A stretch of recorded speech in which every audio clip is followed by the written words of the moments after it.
Today's video is sponsored by Exordium, Origins of Mythos. It's time to take your next adventure from epic to mythic. Exordium, Origins of Mythos is a breathtaking 250-page compendium for 5th edition that will allow you to forge your path as a mythic hero, discover your legacy, and gain power beyond measure. You will eventually draw the ire of your direct counterpart, a formidable mythic nemesis. Stirred into motion by your deeds and actions, the campaign-long rivalry between you and your nemesis is bound to escalate to an epic showdown of an unstoppable force versus an immovable object that will reverberate across the multiverse. Complete mythic trials, unlock mythic ranks, become a paragon of virtue and righteousness as an exemplar. See the future as a prophet, or conquer the world and all of the realms as a warlord. If you love classic Greek mythology, then you will absolutely love Exordium. The compendium guides you through a brilliantly simple character creation that will have you unleashing your mythical powers in no time. Click the link in the description below to create your mythic legacy. Now what you're here for. Player who managed to outsmart the DM every time. So I recently joined this homebrew campaign. 3 people in the party besides me. Ranger Gal, Wizard Guy, and Barbarian Guy. Then there's me, Azamar Celestial Warlock. The party is at level 7 at the time this story occurs. We were on our merry way, adventuring about, suspecting nothing bad when suddenly phase spiders attack and manage, after some fighting, to drag us into a nearby river, which as it turns out was also a portal into the Feywild. The party finds itself in a spider-infested forest, and after dispatching the leftover phase spiders, we decide that it's best to just set the whole forest on fire and hide in a rope trick bunker while the fire rages. Once we emerge onto the desolate wasteland we created, we figured that the smart thing to do would be for me to use Disguise Self, to make myself look like I'm one of the medium-sized evil fey creatures, a satyr or something. The party, meanwhile, pretends to be tied up and to be led by me, as if they were my prisoners. This decision proved to be fortunate, as later, while looking for an exit out of the Feywild, we come across an Ettercap. The Ettercap calls out to me. I think they're quite a lot smarter in this homebrew setting than usually. And me, unable to speak any Elven or Fey language, signal to him that I can't talk. Then in Common, explain to him that a witch stole my ability to speak anything but Common because I slighted her. Deception roll 24. Good thing that this Ettercap apparently is able to speak Common, and we talk for a bit. Turns out he was the one who sent the phase spiders in the first place, because apparently the group had killed his father in some previous quest, when I hadn't joined yet. The Ettercap is quite honorable about the whole situation, requesting that I trade my prisoners in for something. I think for a bit. My familiar, meanwhile, is sitting behind the wizard, ready to give him a sign to just fireball this spider boy, but I'm thinking that I can probably make this more interesting. Also, I really want a magic item. So I make the Ettercap the following proposal. I would like a Rod of the Pact Keeper, because I need something to trade the witch to get my voice back, if I can't give her some human slaves. In reality, I think a Rod of the Pact Keeper is just too good to pass up. I would like a safe passage out of the Feywild onto the material plane, to wherever I wish. The Ettercap agrees to my terms, and he drafts up a devil-esque Faustian bargain that is magically enforceable. The terms of the contract are as follows. The DM wrote this out for me. 1. The prisoners are to be handed over in a helpless state, or dead if necessary. 2. You take your leave without harming me or mine in any way. I tell him that I keep the prisoners on the material plane until he delivers, at which point I will hand them to him. The pact is made. Over the rest of the session, I proceed to ruin this poor guy's whole career. We capture the Ettercap. I get the item and I fulfill the contract we made to the letter. For you at home, before reading on, take a quick think about how I did it. A+ if you figure it out. Here is what happened next.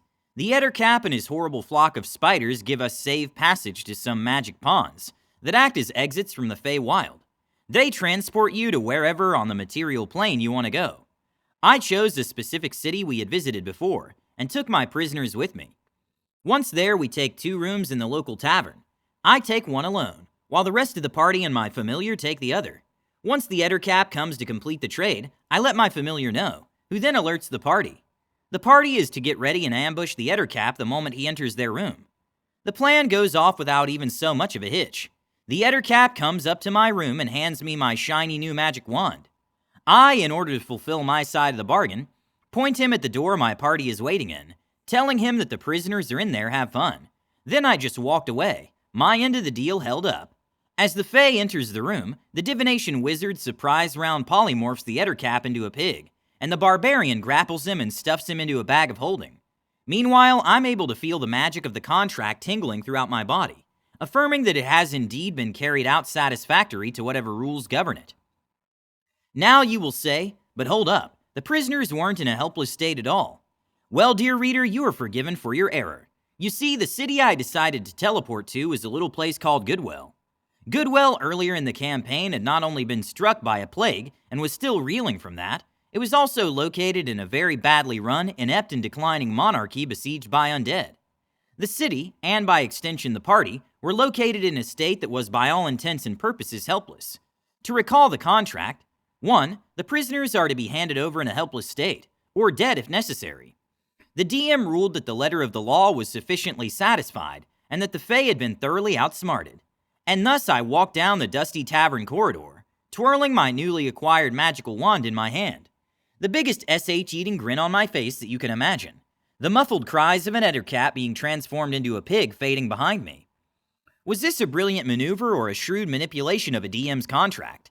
Regardless, this player truly showed the value of reading between the lines in a Feywild deal. Moving on to our second piece, after sharing a story about a witty and cunning innovative creativity, not all inventions are always so much looking into the fine print. Sometimes they're about using advanced technology, like they do in science. Let me tell you about another time a player mixed science with D&D, and totally impressed everyone with his creativity. Every dungeon master has their fair share of players they can never forget, ones who annoy you so much but in a good way, because they're genuinely so creative. Jerry was one such player I'll never forget. I just never met anyone like him throughout my DMing history.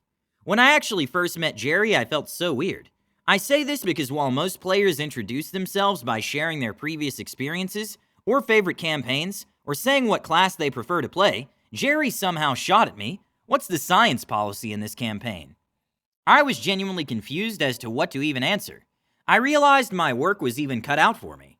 This guy wasn't your average player. I knew it right then, this guy was going to give me nightmares. Soon after, he became our party's alchemist. But in real life, Jerry was an engineer. And not just any engineer. He had a bachelor's degree in mechanical engineering and a master's in chemical engineering. Obviously, he had to be a geek, which made sure when Jerry played D&D, it wasn't just about magic and might, but also about mechanics and molecules and whatever, the usual engineering stuff. From our very first session, Jerry was clearly in a league of his own, way too smart for his own good. He sits me down and separates me, then asks me, what are the limitations with my character making things? Once again, I was confused, like most of the time I am when talking to him. I thought for like 12 minutes and asked him to make a deal with me. If you can make a convincing argument using in-game materials and real-world logic, then sure, I'll allow it. He obviously agreed, and our game was forever changed. A few sessions in, Jerry comes up with his first big idea. Drawing his crossbow in hand, he tells me, I want to modify this, he said, to increase the reload time. I foolishly asked him, what do you have in mind? Jerry had glitters in his eyes. He says, a lever action. I want it, the whole mechanism. I blinked and obviously had no idea how it even works. A what now? How would you even make that? This engineer guy, Jerry already sketched a blueprint for it. The design detailed a forked lever that would seamlessly fit with his crossbow. By pushing the lever down and forward, he said, the string would reset, ready to fire again. As much as I was annoyed to check the whole design, I was still happy and impressed by the simplicity and brilliance of his idea. Setting a fair price in gold and in-game time for this innovation, Jerry got to work. As soon as crossbow became the envy of many.